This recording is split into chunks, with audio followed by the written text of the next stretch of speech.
उस फकीर के मन में एक प्रार्थना थी। परमात्मा के दर्शन की इच्छा थी। रात उसने एक सपना देखा। सपने में देखा कि वो परमात्मा के नगर में पहुंच गया है। बहुत भीड़ भाड़ है रास्तों पर, कोई बहुत बड़ा उत्सव मनाया जा रहा है। उसने पूछा किसी से तो ज्ञात हुआ परमात्मा का जन्मदिन है।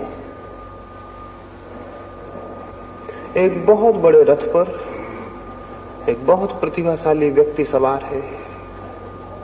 पूछा यही परमात्मा है? ज्ञात हुआ नहीं, ये तो राम है, और उनके पीछे राम के हजारों लाखों भक्त थे। फिर और पीछे घोड़े पर सवार कोई बहुत महिमाशाली व्यक्ति है। पूछा ये परमात्मा है?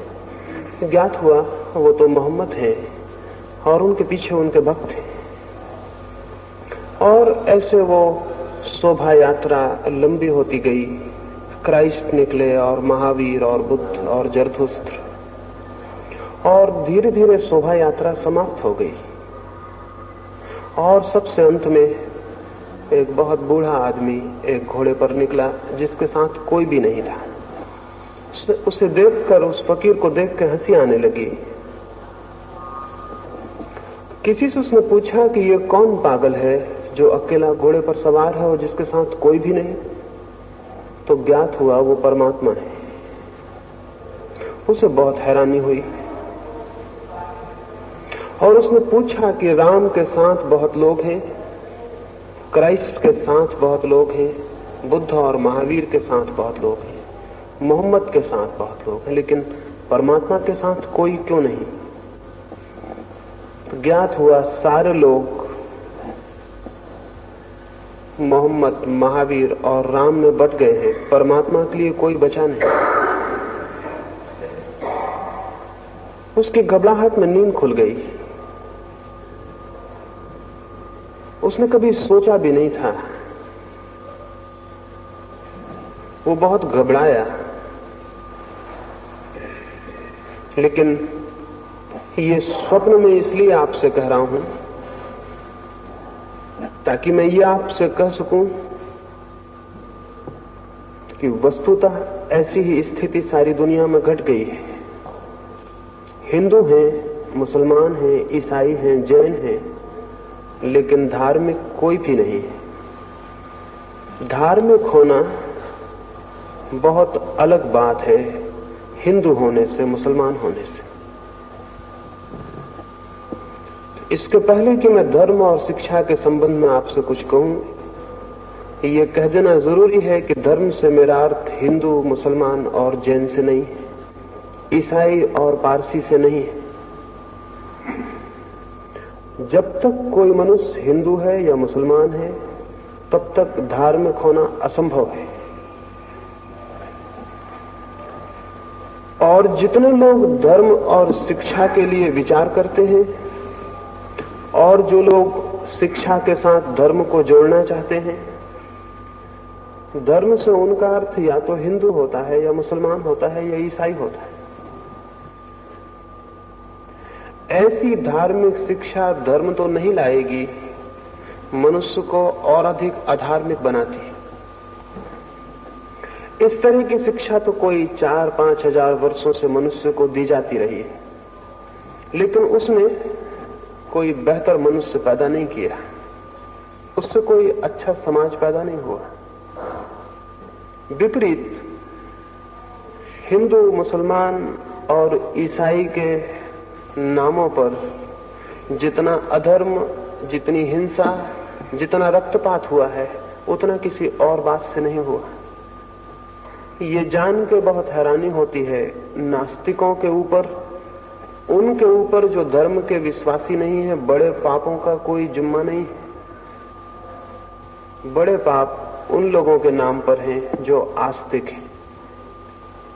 नास्तिकों ने न तो मंदिर जलाए हैं और न मस्जिदें, और न लोगों की हत्याएं की। हत्याएं की हैं उन लोगों ने जो आस्तिक हैं। मनुष्य को मनुष्य से विभाजित भी उन लोगों ने किया है जो आस्तिक है। जो अपने को धार्मिक समझते हैं उन्होंने ही मनुष्य और मनुष्य के बीच दीवार खड़ी की।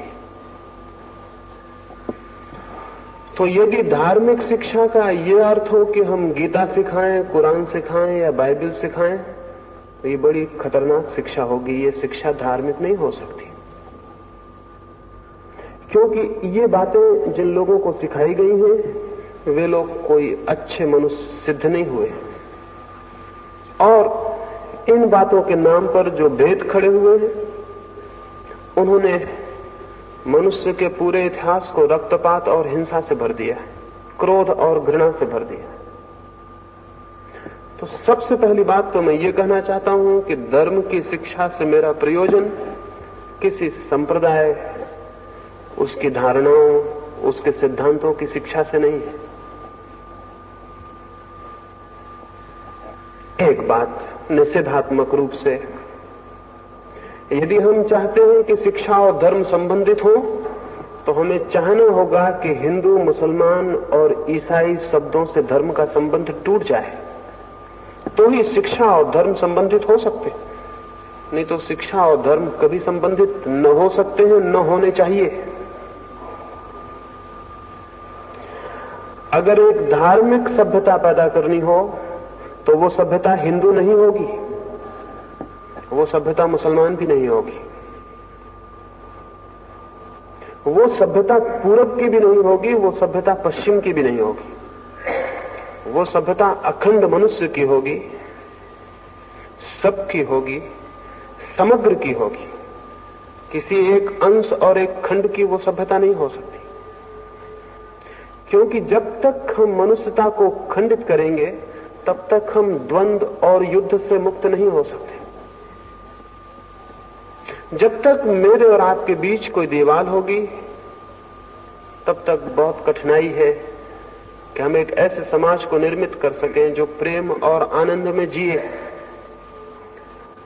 अभी तो हमने जो समाज निर्मित किया है, कोई 3000 वर्षों में 15,000 युद्ध जमीन पर हुए। 3000 वर्षों में 15,000 युद्ध,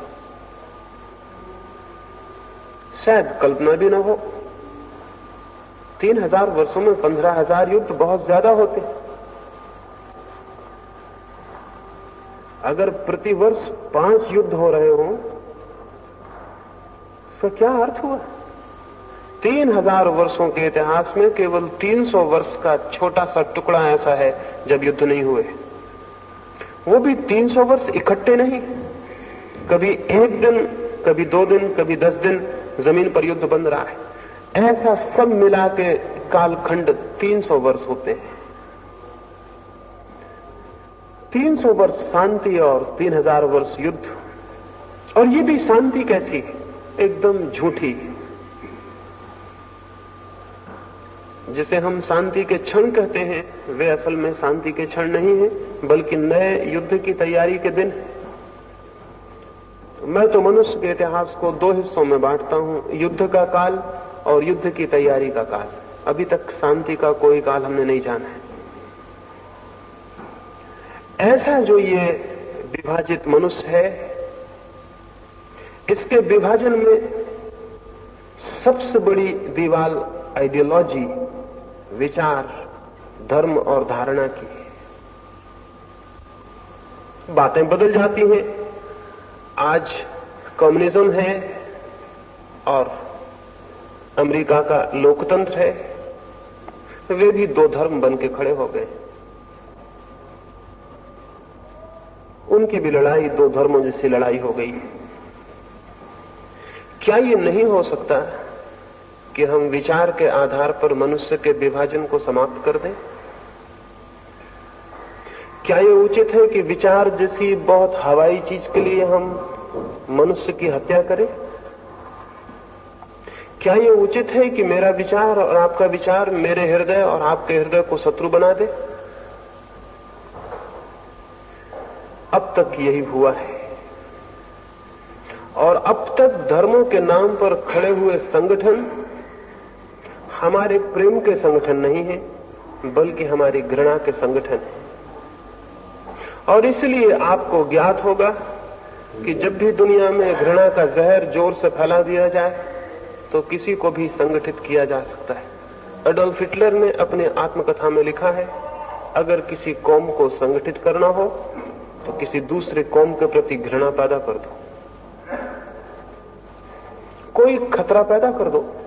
मुसलमान को इकट्ठा होना होता है तो वो कहता है इस्लाम खतरे में, और तब मुसलमान इकट्ठा हो जाते। और हिंदू को इकट्ठा होना हो तो वो कहता है हिंदू धर्म खतरे में, और हिंदू इकट्ठा हो जाते। अभी पाकिस्तान का हमला भारत पे हुआ या चीन का, तो सारे भारत में एकता मालूम पड़ी।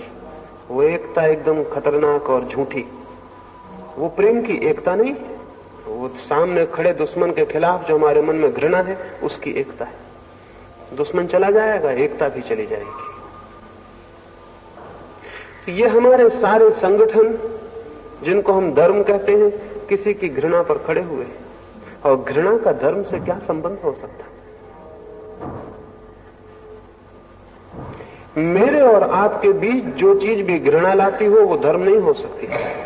मेरे और आपके बीच जो चीज प्रेम लाती हो वो धर्म हो सकती है। और ये भी स्मरण रखें, अगर मनुष्य को मनुष्य तोड़ देती हो कोई चीज, तो वही चीज मनुष्य को परमात्मा से कैसे जोड़ सकेगी? मनुष्य को मनुष्य तोड़ देने वाली कोई बात मनुष्य को परमात्मा से जोड़ने वाली बात कभी भी नहीं बन सकती। लेकिन जिनको हम धर्म कहते हैं वो हमें तोड़ रहे हैं।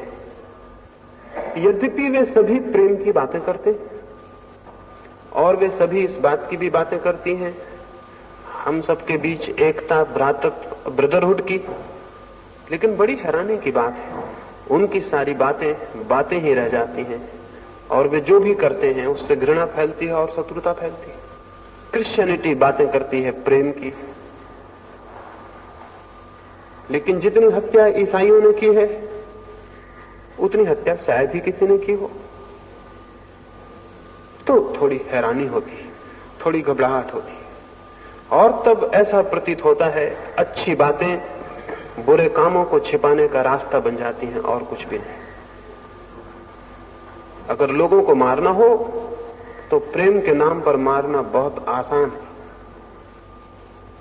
और अगर हिंसा करनी हो तो अहिंसा की रक्षा के लिए हिंसा करना बहुत आसान है।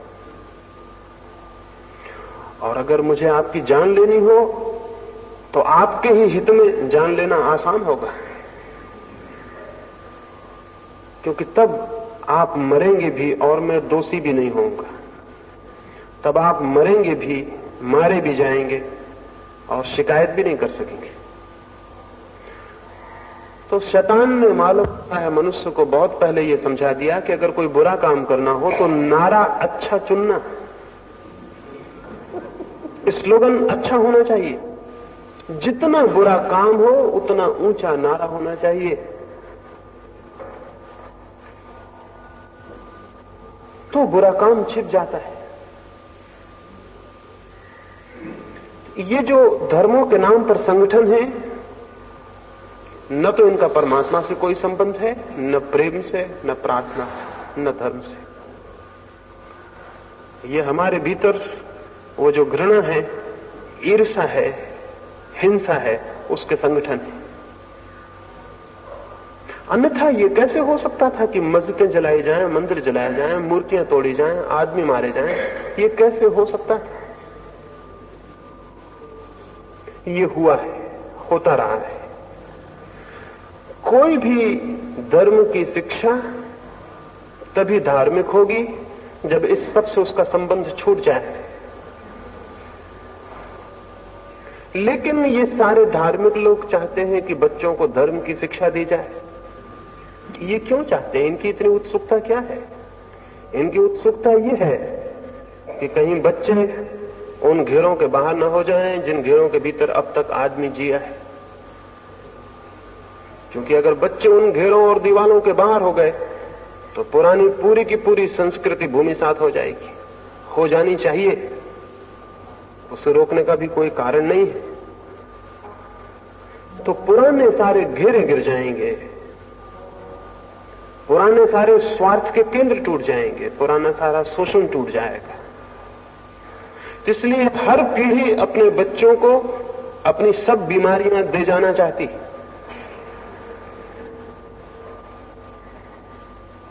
इसमें उसके अहंकार की भी पूर्ति होती है।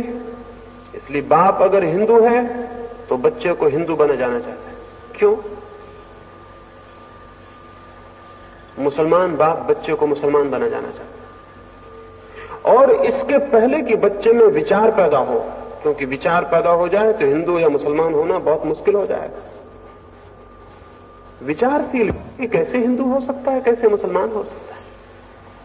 इसलिए बच्चा जब बहुत छोटा हो, जब उसमें विवेक और विचार पैदा ना हुआ हो, तभी ये कीटाणु हिंदू और मुसलमान होने के उसके भीतर डाल दिए जाने चाहिए।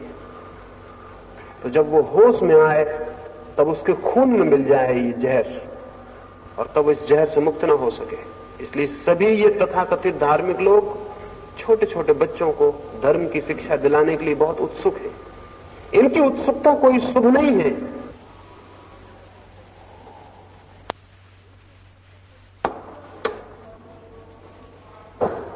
और वो ये कि जब उनका विवेक जागृत नहीं हुआ है तब उनके भीतर विश्वास डाल दिए जाएं। विश्वास तो अंधे होते हैं, विश्वास तो अज्ञान से भरे होते हैं। और जब एक बार मन के अचेतन परतों को विश्वास पकड़ लेते हैं तो विचार के जगने में सदा के लिए बाधा हो जाती है। जो हिंदू है वो सोच नहीं सकता, फिर जो मुसलमान है वो भी नहीं सोच सकता, क्योंकि सोचने में खतरा हो सकता है, सोचने में खुद के विश्वास तोड़ने का डर हो सकता है। इसलिए फिर विचार को रोका जाता है। तो ये जो तथाकथित धर्म है और इनकी जो शिक्षा है वो विचार की शिक्षा नहीं है, वो विश्वास की शिक्षा है। और स्मरण रखिए, अगर विचार की शिक्षा हो तो बहुत दिन तक बहुत धर्म नहीं रह सकते, एक ही धर्म शेष रह जाएगा। लेकिन अगर विश्वास की शिक्षा हो तो अनेक धर्म हो सकते हैं। आखिर विज्ञान धीरे धीरे सार्वजनिक सत्यों पर आ गया। गणित हिंदू का अलग नहीं होता, मुसलमान का अलग नहीं होता। लेकिन क्या आपको पता है कि पहले गणित अलग होता था? हिंदुस्तान में जैनियों का गणित अलग, हिंदुओं का गणित अलग था। गणित कैसे दो हो सकते? क्या एब्सर्ड, कैसी नासमझी की बात है। गणित दो हो सकते? हिंदुओं की भूगोल अलग, जैनियों की भूगोल अलग थी। भूगोल दो कैसे हो सकती? लेकिन अलग थी।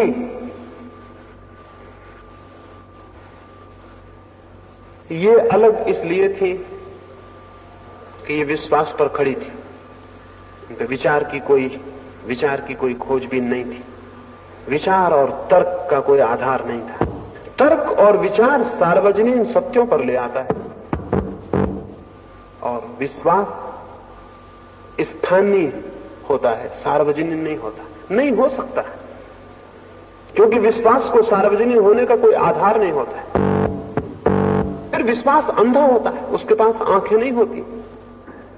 क्या आपको पता है, अरस्तु जैसा विचारशील व्यक्ति भी अपनी किताब में लिखा है कि स्त्रियों के दांत पुरुषों से कम होते हैं। अरस्तु, और खुद की उसकी दो औरतें थी, एक भी नहीं, और कभी भी बैठ के उन औरतों के दांत गिन सकता था। लेकिन नहीं, यूनान में यह विश्वास था कि औरतों के दांत कम होते। असल बात यह है कि पुरुष ये मानने को कभी राजी नहीं कि स्त्री उसके बराबर होती, उससे कम होनी चाहिए। पुरुष के बराबर कैसे हो सकती, दांत कैसे बराबर हो सकते, इसलिए कभी गिनने का सवाल नहीं उठा।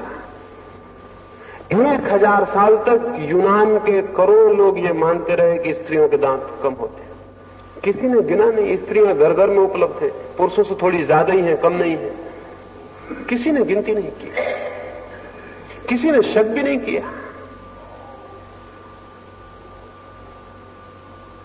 विचार की पहली बुनियाद होती है शक, संदेह, डाउट, और विश्वास का आधार होता है कभी शक मत करना, संदेह मत करना। जो संदेह नहीं करता वो कभी विचार भी नहीं करता, वो कभी खोज भी नहीं करता। तो ये तथाकथित धर्म सिखाते हैं विश्वास करो, जबकि धर्म सिखाएगा विचार करो। और धर्म विश्वास पर खड़ा नहीं होगा, बल्कि विवेक पर खड़ा होगा।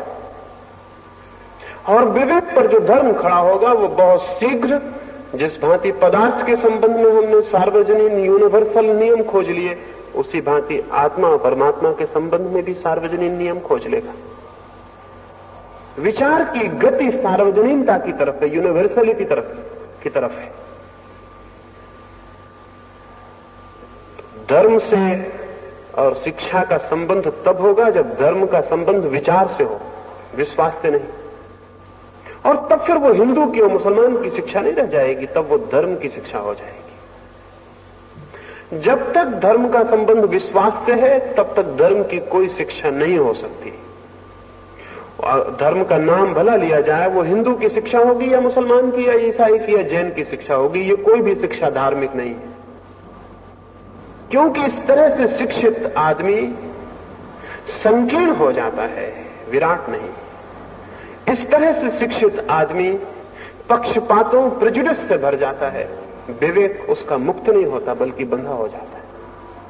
इस तरह का व्यक्ति खोज करने में असमर्थ हो जाता है, क्योंकि जितने ज्यादा विश्वास उतनी खोज कठिन। खोज के लिए चाहिए मुक्त, विश्वास से स्वतंत्र चित्त, सब विश्वासों से मुक्त चित्त। लेकिन ये सारे धर्म तो सिखाते हैं कि जो संदेह करेगा वो नष्ट हो जाएगा। ये कोई धर्म नहीं सिखाते कि तुम विचार करो, क्योंकि हो सकता है कि विचार उन नतीजों पर ले जाए जो उनके नतीजों से मेल न खाएं। इसलिए विचार से ये भयभीत है, सारे धर्म विचार से भयभीत है। इसलिए दुनिया का कोई विकास नहीं हो सका, मनुष्य जाति का विकास नहीं हो सका। जहां विचार से भय है वहां विकास असंभव है। समस्त विकास विचार का विकास है। तो धर्म शिक्षा का केंद्र बन सकता है, लेकिन इसके पहले धर्म का केंद्र विचार को बनाना होगा, विश्वास को नहीं। इसके पहले कि धर्म शिक्षा में आए, धर्म को पुनर्शिक्षित होना पड़ेगा, धर्म को खुद पुनर्दीक्षित होना पड़ेगा। वैसा ही धर्म नहीं प्रवेश पा सकता विद्यापीठों में जैसा धर्म बाजार में प्रचलित है। वो गलत है, वो बुनियादी रूप से गलत है। तो विद्यापीठों में, शिक्षालयों में निश्चित ही धर्म आना चाहिए, क्योंकि ये बात अधूरी होगी कि हम केवल पदार्थ के संबंध में चिंतन करें। ये बात अधूरी होगी कि हम केवल पदार्थ के संबंध में खोजबीन करें। ये पूरे मनुष्य को जानने में बहुत अधूरी सिद्ध होगी। जानना ही होगा, सोचना ही होगा, विचारना ही होगा मनुष्य की चेतना के संबंध में, उसकी आत्मा के संबंध में। जीवन में पदार्थ ही सब कुछ नहीं है, कुछ और भी है, कुछ और विराटतर भी हमारे भीतर है। उसे खोजना होगा, जानना होगा, विचारना होगा। लेकिन ये जो तथाकथित धर्म है, ये उसे विचारने के लिए स्वतंत्रता देने को राजी नहीं। इन धर्मों का शिक्षा से कोई संबंध नहीं हो सकता है, और दुर्भाग्य होगा कि इनका कोई संबंध हो जाए। इनका संबंध नहीं होना चाहिए। लेकिन इसका यह अर्थ नहीं कि धर्म का संबंध नहीं होना चाहिए। धर्म का संबंध तो होना चाहिए। एक दिशा तो विज्ञान है, बाहर जो हमारे जगत है उसको हम खोज रहे हैं। एक दिशा धर्म है, भीतर हमारे जो जगत है उसे भी खोजना है। दो जगत है, एक हमारे बाहर है, एक हमारे भीतर है। राबिया नाम की एक फकीर औरत थी। एक दिन सुबह उसके दरवाजे पर उसके एक मित्र ने कहा कि राबिया बाहर आओ, बहुत सुंदर सूरज उग रहा है, बड़ी सुंदर सुबह है, इतनी सुंदर प्रभात मैंने कभी नहीं देखी, बाहर आओ। राबिया ने कहा, मित्र मैं तुम्हें निमंत्रण देती हूं कि तुम ही भीतर आ जाओ, क्योंकि तुम जिस सूरज को देख रहे हो और जिस सुबह को, मैं उसके बनाने वाले को भीतर देख रही हूं।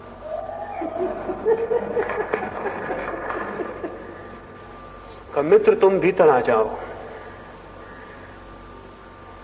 एक बाहर दुनिया है, निश्चित ही बहुत सुंदर, और वे लोग ना समझें जो बाहर की दुनिया के विरोध में मनुष्य को खड़ा करना चाहते हो। बहुत सुंदर है बाहर की दुनिया, और वे लोग मनुष्य के मंगल में नहीं है जो लोग उस दुनिया को कंडेम करते हो, उस बाहर की दुनिया को निंदा करते हो। बहुत सुंदर है बाहर की दुनिया, लेकिन और बड़ी सुंदर दुनिया भी एक भीतर है। बाहर की दुनिया पर जो रुक जाता है वो अधूरे पर रुक गया, शायद वो खजाने के बाहर ही रुक गया, शायद उसने बाहर की परत को, बाहर की देह को ही देखा और भीतर नहीं पहुंचा। भीतर और भी विराटतर, और भी सुंदरतर कुछ है। धर्म उसकी खोज है। भीतर जो है मनुष्य के, समस्त के, प्रकृति के, उसकी खोज है धर्म। विज्ञान जो बाहर है उसकी खोज है। बाहर की खोज अधूरी है।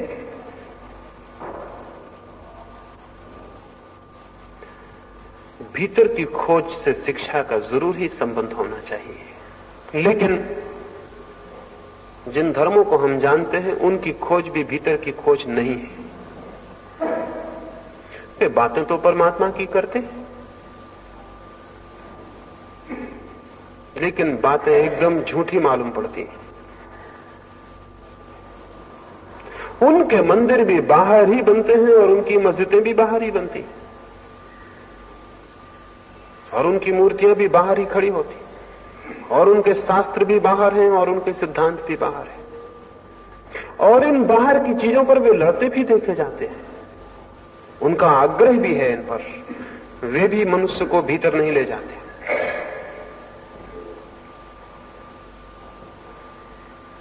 एक निग्रो एक चर्च के द्वार पर एक दिन सुबह सुबह गया और उसने प्रार्थना की उस चर्च के पुरोहित से कि मुझे भीतर आने दे।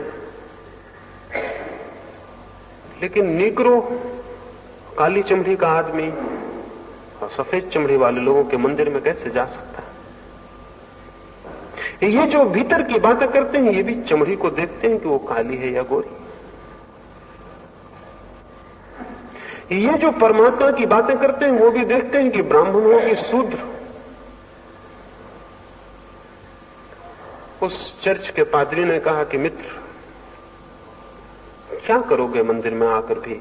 जब तक मन शांत नहीं है तब तक क्या करोगे आकर? जमाना बदल गया है, इसलिए पुरोहित ने अपनी भाषा बदल ली।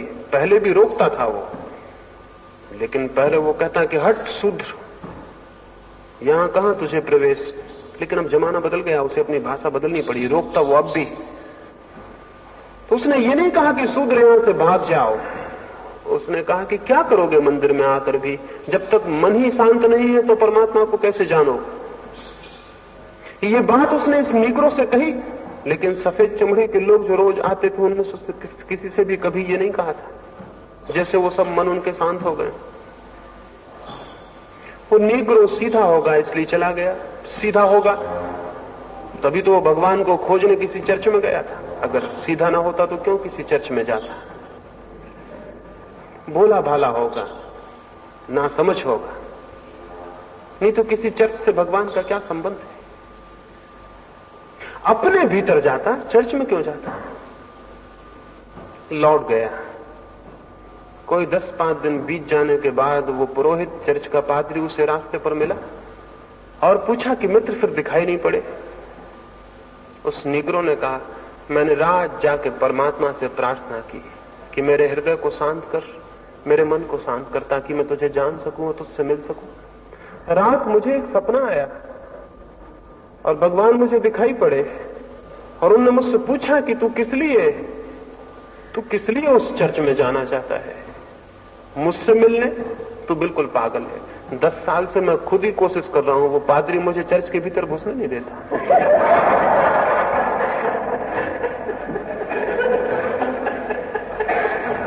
तो जहां मैं नहीं जा सका हूं वहां तू जा सकेगा ये बहुत कठिन है। इन मंदिरों में और मस्जिदों में और इनके आग्रह करने वाले लोगों में बाहर के प्रति इतनी आस्था है, इतना आग्रह है कि ये भीतर के प्रति जानकार हो ये संभव नहीं मालूम होता। मंदिर और मस्जिद तो शिक्षा से नहीं जुड़ सकते, नहीं जुड़ने चाहिए, लेकिन हां भीतर जाने का कोई द्वार, भीतर जाने का कोई मार्ग जरूर। उसके बिना शिक्षा एकदम अधूरी है, एकदम अधूरी है। तभी मैं देखता हूं कि इन शिक्षालयों में मंदिर बनाने की योजनाएं चलती हैं, वे गलत है। मंदिर किसी का होगा, हिंदू का होगा या मुसलमान का होगा या ईसाई का होगा। मंदिर किसी का होगा और जो किसी का है वो परमात्मा का नहीं हो सकता। परमात्मा का मंदिर भी है, लेकिन वो ईंट और पत्थरों से नहीं बनता। परमात्मा का मंदिर भी है, लेकिन बाहर जो स्थान है उस पर जगह घेर कर नहीं बनता। मनुष्य के भीतर जो है चेतना, उससे निर्मित होता है और वही निर्मित होता है, स्थान में नहीं, आत्मा में, बाहर नहीं, भीतर, अंतस में। तो अंतस में परमात्मा का मंदिर बने, इस तरफ शिक्षा की दृष्टि न होगी तो शिक्षा बहुत अधूरी होगी, बहुत अधूरी होगी। और अब तक सारी शिक्षा अधूरी रही है, और इसलिए अब तक सारी शिक्षा एक लंबी असफलता से ज्यादा नहीं। 20-25 वर्ष की उम्र तक हम शिक्षित करके युवक को दुनिया में भेजते, वो एकदम अधूरा आदमी होता है। उसे जीवन में जो भी केंद्रीय है उसका कोई पता नहीं होता, जीवन में जो भी मूल्यवान है उसका उसे कोई पता नहीं होता। जीवन में जो क्षुद्र है वो केवल उसकी गणना सीख कर ही आता है, और तब 25 वर्ष तो उसने क्षुद्र को सीखने में गंवाए होते हैं, शेष जीवन उस क्षुद्र के व्यवहार में गंवा देता है। सम्यक शिक्षा धर्म विहीन नहीं हो सकती, क्योंकि सम्यक शिक्षा मनुष्य के अंतःकरण की शिक्षा ही होगी। क्या है हमारे भीतर और कैसे वो शिक्षित हो सकता है? क्या कुछ सिद्धांत हम सिखाएं? क्या हम सिखाएं बच्चों को कि ईश्वर है? क्या हम सिखाएं कि आत्मा है, परलोक है, स्वर्ग नरक है, मोक्ष है, ये सिखाएं? नहीं, इस तरह की शिक्षा भी मनुष्य को भीतर नहीं ले जा सकती। इसलिए कि जो भी हम सिखा देते हैं वो हमारे भीतर जाकर हमारा पक्ष, हमारी प्रेजुडिस बन जाती है। एक छोटे से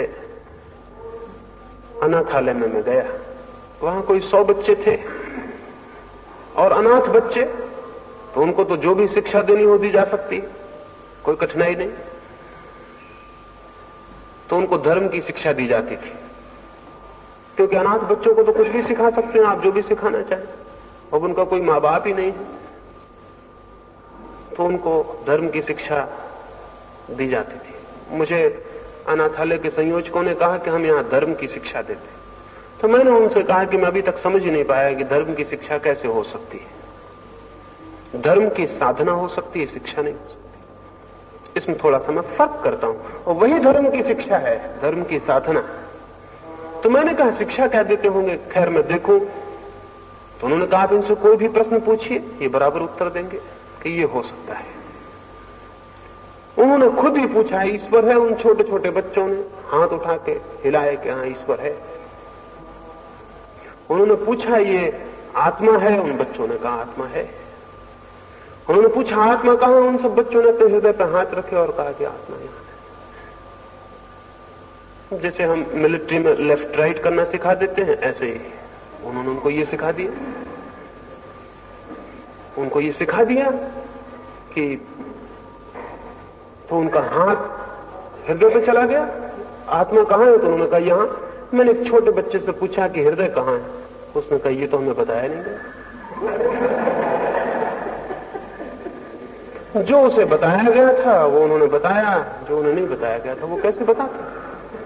हृदय का कोई पता नहीं, आत्मा कहाँ है ये मालूम, परमात्मा कहाँ है ये मालूम। मैंने उन संयोजकों से कहा कि इन बच्चों के लिए आप जीवन भर के लिए धर्म से तोड़े दे रहे हैं, क्योंकि ये बातें ये सीख जाएंगे और यही खतरा है, और फिर जीवन भर इन्हीं सीखी हुई बातों को दोहराते रहेंगे। और सीखी हुई बातों को जो दोहराता है वो जानने से वंचित रह जाता है। सीखी हुई बातें दोहराते रहेंगे जीवन भर। जीवन जब भी समस्या खड़ी करेगा तभी इनके बंधे हुए उत्तर भीतर से आ जाएंगे। जीवन पूछेगा ईश्वर है, और इनका सीखा हुआ उत्तर कहेगा ईश्वर है। और जीवन पूछेगा कहां, और इनके हाथ मशीनों की भांति अपने हृदय पर चले जाएंगे और कहेंगे यहां। और ये बिल्कुल हाथ झूठे होंगे, क्योंकि ये सिखाए हुए हैं। सिखाई हुई बातें पदार्थ के जगत में तो अर्थ रखती हैं, परमात्मा के जगत में कोई भी अर्थ नहीं रखती। सिखाई हुई बातें। अगर हम किसी को प्रेम करना सिखा दें तो एक बात पक्की, इस जीवन में अब वो प्रेम को कभी ना जान पाएगा। अगर हम उसे सिखा दें प्रेम कैसे करना चाहिए, क्या बोलना चाहिए, कैसे मिलना चाहिए, कैसे गले लगाना चाहिए, सब सिखा दें तो वो एक्टिंग सीख जाएगा प्रेम करने की, और फिर प्रेम को कभी नहीं जान पाएगा, कभी नहीं जान पाएगा। अभिनेता प्रेम को कभी नहीं जान सकते, हालांकि वही 24 घंटे प्रेम करते हुए दिखाई पड़ते। कभी भी अभिनेता प्रेम को नहीं जान सकता है, क्योंकि प्रेम उसकी ट्रेनिंग है, प्रशिक्षण। प्रेम उसने सीखा है। प्रेम उसके लिए एक कला है, एक आर्ट। प्रेम उसके लिए जीवन नहीं, अनुभव नहीं। जब प्रेम नहीं सीखा जा सकता तो प्रार्थना कैसे सीखी जा सकती? प्रार्थना तो प्रेम का और भी गहनतम रूप है। और जब प्रेम नहीं सीखा जा सकता तो परमात्मा कैसे सीखा जा सकता है? परमात्मा तो हमारे जीवन में जो सबसे ज्यादा अननोन है, सबसे ज्यादा अज्ञात है, वही है। उसे सीखा नहीं जा सकता, उसे जाना जा सकता है। तो धर्म की शिक्षा का यह मतलब नहीं हो सकता कि आपको कुछ सिद्धांत सिखा दिए जाएं और आपको उनकी परीक्षा दिलवा दी जाए और आप परीक्षा में पास हो जाएं। जीवन में जो भी महत्वपूर्ण है उसकी कोई परीक्षा नहीं हो सकती। जीवन में जो व्यर्थ है उसी की परीक्षा हो सकती है।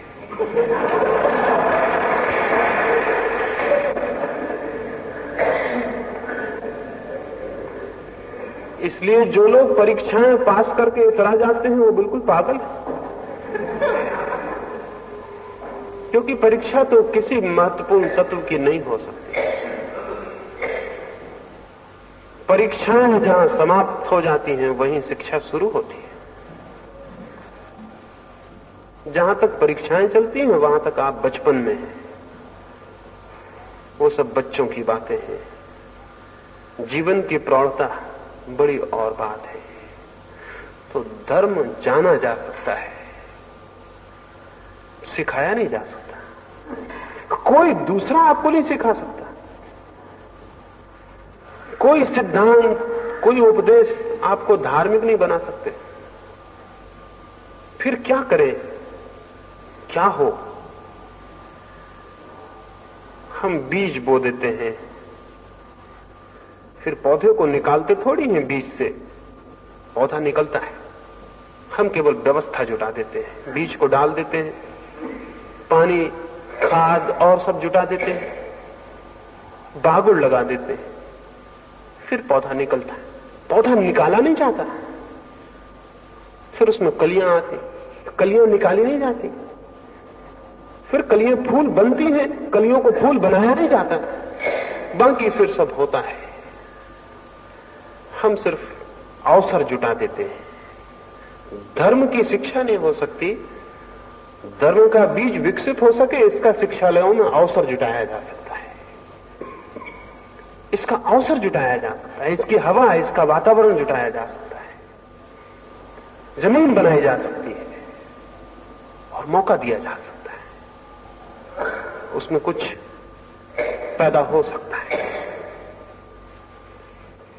इस अवसर जुटाने में कोई 2-3 तत्व महत्वपूर्ण हो सकते हैं, उनकी मैं थोड़ी सी बात करूंगा। पहला तत्व तो है साहस। अदम्य साहस चाहिए जिसे परमात्मा की खोज करनी हो। हिमालय चढ़ने में कोई बहुत बड़े साहस की जरूरत नहीं, लेकिन परमात्मा तक जाने में बहुत बड़े साहस की जरूरत है, क्योंकि न तो उससे ऊंचा कोई बिंदु है और न उससे गहरा कोई बिंदु है। लेकिन आमतौर से जिनको हम धार्मिक लोग कहते हैं वो एकदम साहसहीन। बल्कि सच तो यह है कि जैसे जैसे साहस कम होता है आदमी धार्मिक होता जाता है। बुढ़ापे के करीब आदमी धार्मिक होता है।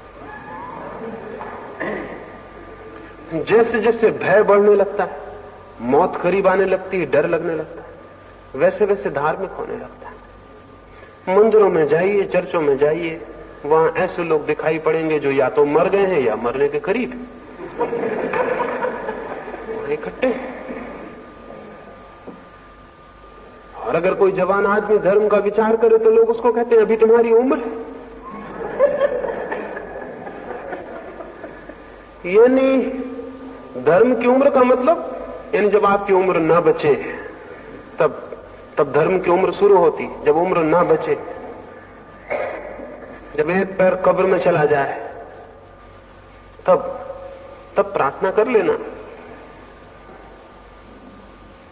और यहां तक बात पहुंच गई है कि जिनने उस वक्त भी ना कर पाई, वो जब मर जाते हैं तो उनके कान में गीता वगैरह सुना देते हैं।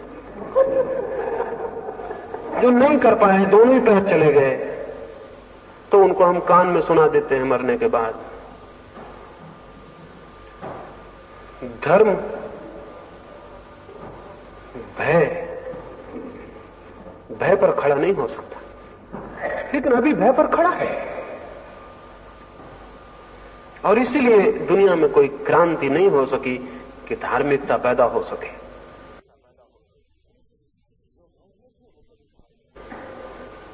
जो भयभीत है वो कभी धार्मिक नहीं हो सकता, क्योंकि भयभीत मन खोज करने में समर्थ नहीं रह जाता। अभय चाहिए, फियरलेसनेस चाहिए, एकदम अभय चाहिए। यानी उस सीमा तक अभय चाहिए कि अगर परमात्मा को भी इंकार करना पड़े तो इंकार किया जा सके। उस सीमा तक अभय चाहिए। इसलिए नास्तिकता को मैं आस्तिकता की पहली सीढ़ी कहता हूं। जो आदमी नास्तिक ही नहीं हो सकता वो कभी आस्तिक नहीं हो सकेगा, कभी आस्तिक नहीं हो सकेगा। नास्तिकता पहली सीढ़ी है। आस्तिकता उसके बाद ही हो सकती है। जो नास्तिक होने के पहले आस्तिक है, उसकी आस्तिकता बिल्कुल झूठी हो, बेजान, मुर्दा होगी। साहस, और सबसे बड़ा साहस कौन सा है? सबसे बड़ा साहस है झूठे ज्ञान को अस्वीकार करने का साहस। अगर तुम्हें पता नहीं है कि ईश्वर है तो कभी राजी मत होना मानने को कि ईश्वर है। अगर तुम राजी हो गए फिर जान नहीं पाओगे। राजी मत होना अगर तुम्हें पता नहीं है। अगर तुम्हें पता नहीं है कि ईश्वर है तो तुम कहना कि मुझे पता नहीं है कि ईश्वर है। चाहे कोई तुम्हें कितना ही झुकाए, चाहे प्रलोभन दे कि स्वर्ग जाओगे अगर ईश्वर को मानोगे, और चाहे भयभीत करे कि नर्क भेज देंगे अगर ईश्वर को नहीं मानोगे, तो तुम नर्क जाने को राजी हो जाना, स्वर्ग जाने की फिक्र छोड़ देना। लेकिन कहना कि मैं भी जानता नहीं हूं तो मैं भी मानने को राजी नहीं हो सकता। इतना साहस न हो तो ईश्वर की खोज नहीं हो सकती, धर्म की खोज नहीं हो सकती। भयभीत लोग क्या करेंगे? भयभीत लोग अपने भय के कारण ही कुछ भी मानने को राजी हो जाते हैं, कुछ भी मानने को राजी हो जाते हैं। सबके भीतर भय है मरने का कि कहीं मर न जाएं, इसलिए जो कौम जितनी ज्यादा मरने से डरती है वो कौम उतनी ही आत्मा की अमरता में विश्वास करने लगती है। हमारी कौम, यहां जितने मरने से डरने वाले लोग हैं जमीन पर और कहीं भी नहीं। तो ये कौम आत्मा की अमरता में खूब निष्ठा रखती है। क्यों? ये निष्ठा कोई आपके ज्ञान के कारण नहीं है, मरने का डर कि कहीं मर न जाए। तो कम से कम एक बात तो तय है कि आत्मा अमर है, शरीर मरेगा मरेगा, हम थोड़ी मरने वाले, मैं तो बचूंगा।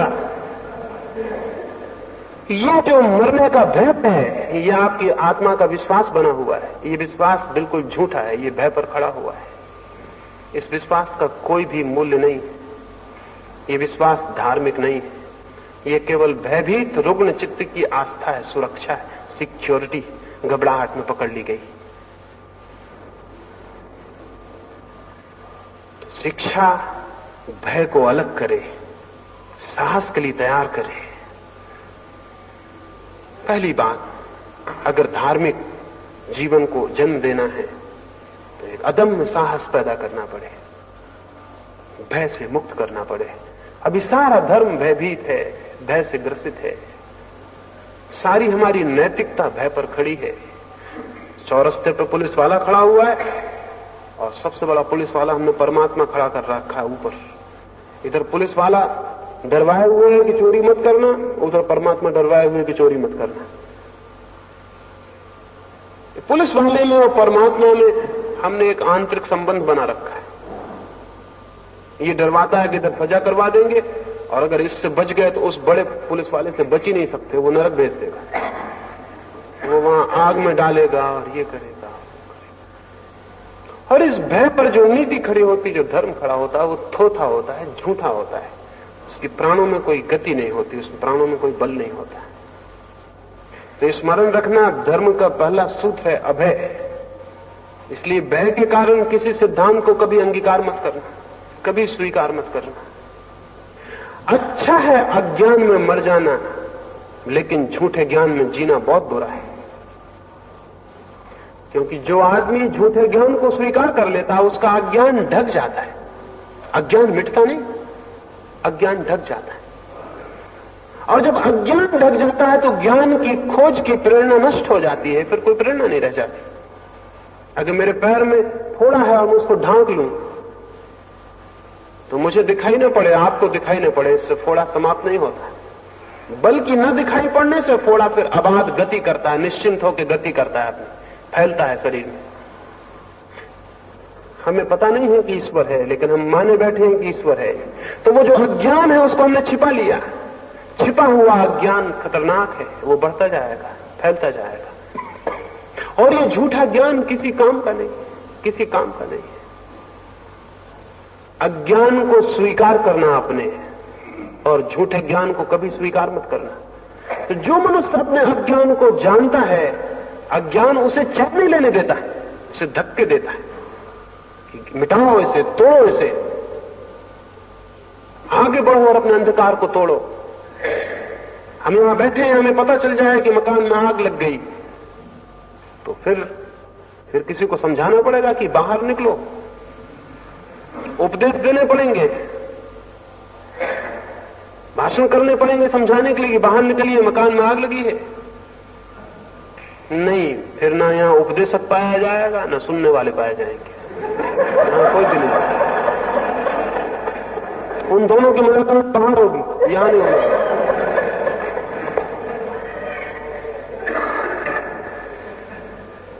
ये जो जीवन है हमारा, इसका अज्ञान अगर हमें दिखाई पड़ने लगे तो अज्ञान लपटों की भांति चारों तरफ अंधकार, अज्ञान अपने आप गति लाता है कि बाहर निकलो, इसके बाहर उठो। कोई अज्ञान से सहमत होने को राजी नहीं है। झूठे ज्ञान ने लोगों को सहमत करने के लिए राजी बना दिया। दुनिया में कोई अज्ञान को सहने के लिए राजी नहीं है, लेकिन झूठे किताबी ज्ञान ने, उपदेशों ने लोगों को राजी बना दिया, अज्ञान को सहमत होने के लिए तैयार कर दिया। हम अपने अज्ञान से सहमत हो जाते हैं। हमारे अज्ञान को रोकने में उन लोगों ने सहायता पहुंचाई है जिन्होंने हमें ज्ञान सिखा दिया है।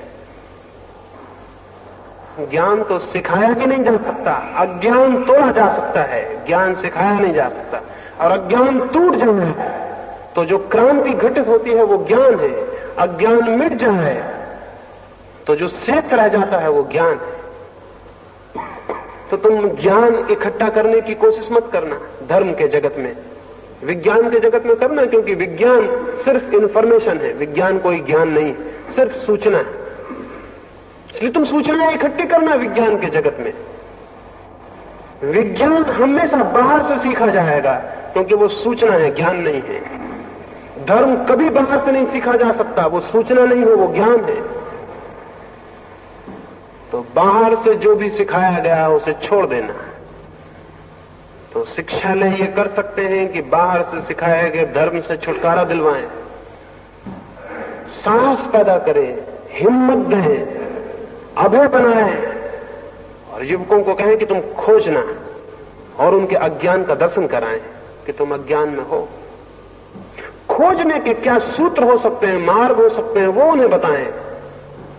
खोजने का पहला सूत्र है, अशांत चित्त कभी कुछ खोज नहीं सकता। अशांत चित्त कैसे खोजेगा?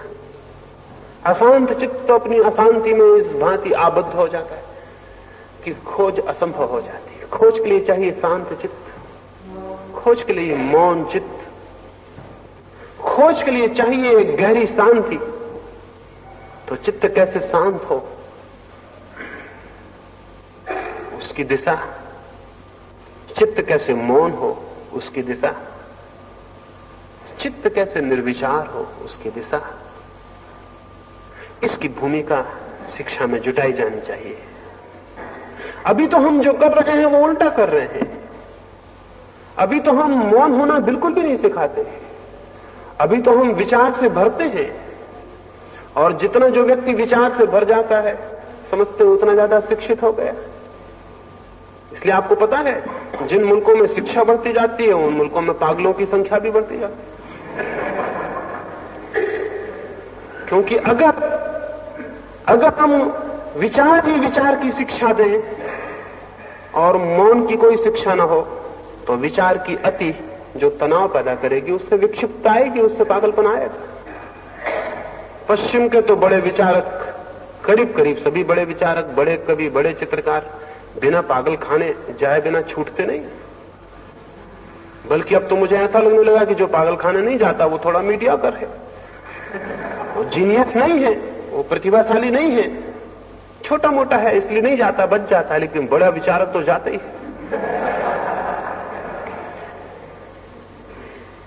सभ्यता जैसे जैसे विकसित हुई है पागलपन बढ़ा है।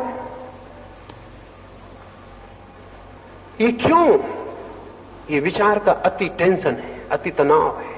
हम सिर्फ एक आदमी को हम चलना चलना सिखा दें और रुकना ना सिखाएं तो क्या होगा? पागल नहीं हो जाएगा। उसको चलना सिखाएं, रुकना ना सिखाएं, ठहरना ना सिखाएं, वो चलते ही रहे तो क्या होगा? तो क्या होगा? उसके पैर चलते ही रहे तो या तो पागल होगा या मर जाएगा या थक के बेहोश होकर गिर जाएगा। हम उसे विश्राम ना सिखाएं तो क्या होगा? एक आदमी को हम जागना सिखाएं और सोना ना सिखाएं तो क्या होगा? तो हम विचार सिखाते, निर्विचार बिल्कुल नहीं सिखाते, उसे मौन, साइलेंस बिल्कुल नहीं सिखाते। तो उसका परिणाम क्या होगा? ये विचार की अति मस्तिष्क को इतने तनाव से भर देगी कि उस तनाव का अंतिम परिणाम यही हो सकता है कि मस्तिष्क टूट जाए, स्नायु जवाब दे दें, वो पागल हो जाए। ये हो रहा है। और डर तो ये है कि इतनी तीव्रता से हो रहा है कि पूरी सभ्यता के पागल हो जाने का डर, पूरा डर है इस बात का कि कहीं पूरी मनुष्य जाति एक साथ पागल ना हो जाए। पता हमको बिल्कुल ना चलेगा, पता इसलिए नहीं चलेगा कि हम भी उतने पागल, बगल वाला भी उतना पागल, इसलिए पता चलना बहुत कठिन होगा। अभी भी पता नहीं चल रहा। पता नहीं चलने का कारण ये नहीं है कि अभी कोई हालत बहुत अच्छी है, पता न चलने का कारण यह कि सबकी हालत एक जैसी है। एक गांव में ऐसा हुआ, एक बार एक जादूगर आया और उसने आके कुएं में कोई पुड़िया डाल दी। गांव में एक ही कुआं और उसने कहा कि इसका जो भी पानी पिएगा वो पागल हो जाए। गांव भर के लोगों को पानी पीना पड़ा, सिर्फ गांव का जो राजा था उसने नहीं पिया, उसके घर में एक कुआं और था। राजा, रानी और वजीर ने पानी नहीं पिया, लेकिन शाम तक गांव के लोगों को तो पानी पीना ही पड़ा। एक ही कुआं था गांव में। सारा गांव शाम होते होते पागल हो गया।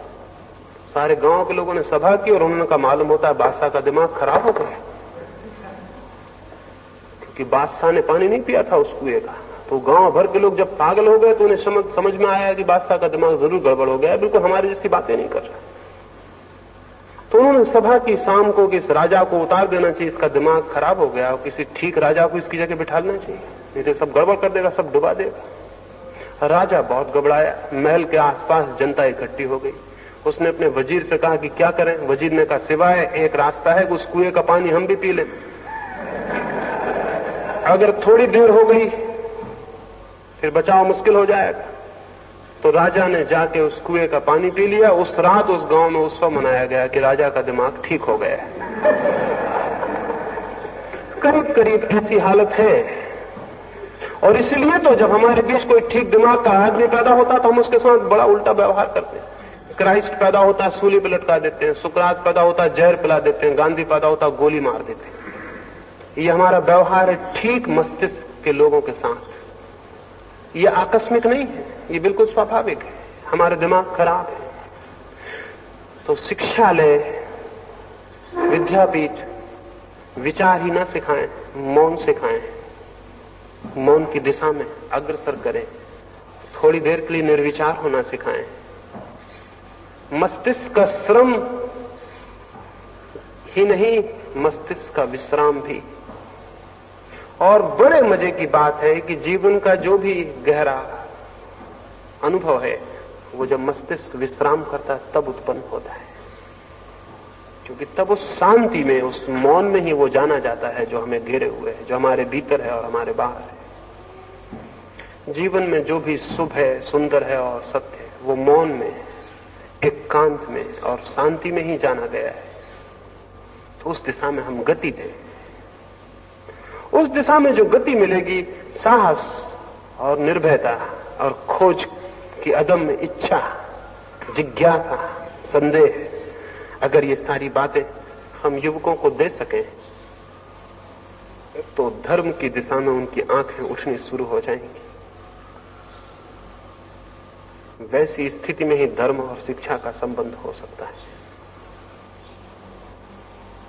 मैं समझता हूं मेरी इन बातों को थोड़ा समझने का प्रयास करेंगे, क्योंकि मैं ये तो नहीं कह सकता कि मेरी बातें मान ले, क्योंकि अगर मैं ये कहूं तो मैं फिर पुराना धार्मिक हो गया। जो आपसे ये कहूं कि मेरी बातें मान ले, विश्वास कर ले, मैंने जो कहा, जो भी आपसे ये कहता हो कि मेरी बातों को विश्वास कर ले, उसे शत्रु समझना, वो आपका मित्र नहीं। जो भी आपसे कहता हो मेरी बातों को मान लेना, वो खतरनाक है। तो मैं आपसे निवेदन करूंगा कि मैंने जो कहा इस पर विचार करना, संदेह करना, इस पर सोचना, इस पर विचार करना। अगर इसमें से कोई चीज ठीक लगे तो वो इसलिए मत मानना कि किसी ने आपसे कही है, वो इसलिए मानना कि वो आपको ठीक लगी है।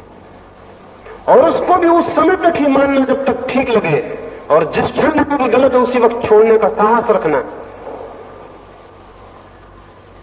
उसी वक्त छोड़ने का साहस रखना। इस भांति जो व्यक्ति विचार करता है, खोजता है, निर्णय लेता है, उसके जीवन में विकास होता है, गति होती है। और ये बात असत्य है कि विश्वास और श्रद्धा से धर्म मिलता है, ये एकदम असत्य है। विचार, विवेक, शोध और अनुसंधान से धर्म मिलता है। और जिनको विश्वास से मिल जाता हो वो काहिल और सुस्त लोग होंगे, जो खुद नहीं खोजना चाहते और किसी की बात को पकड़ के निश्चिंत हो जाते हैं। वे भी बाजार जाते हैं, 2 पैसे की हंडिया खरीदते हैं तो उसको भी बजाते हैं, लेकिन परमात्मा को बिना बजाए स्वीकार कर लेते हैं। बेईमान हैं, आलसी हैं, सुस्त हैं, खुद खोज करने की श्रम से बचना चाहते हैं। और स्मरण रखें, दूसरों की आंखों से कोई भी कभी नहीं देख सकता, अपनी आंख चाहिए। मेरी आंख से आप नहीं देख सकते, आपकी आंख से मैं नहीं देख सकता हूं। लेकिन उपदेशकों के हित में यही है पुरोहितों के हित में यही है कि वो कहें तुम्हें आंखों की क्या जरूरत है, हमारे पास आंखें हैं, हमारी आंखों से देख लो।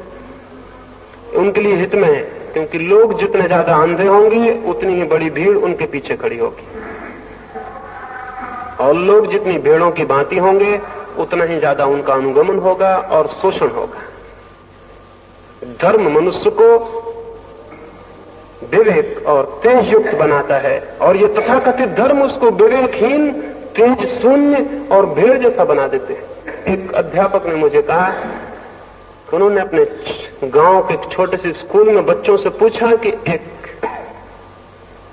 बगिया के भीतर 11 भेड़ें बंद हैं, अगर उनमें से 5 छलांग लगा के बाहर निकल जाएं तो पीछे कितनी बचेंगी? एक छोटे से बच्चे ने कहा कि बिल्कुल भी नहीं।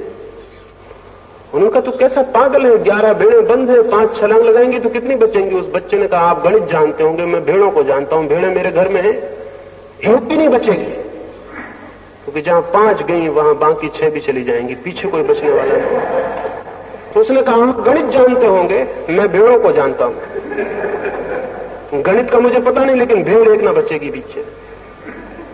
तो सारे धर्मशास्त्री, धर्म पुरोहित, ये हिंदू और मुसलमान और मस्जिद और मंदिर वाले लोग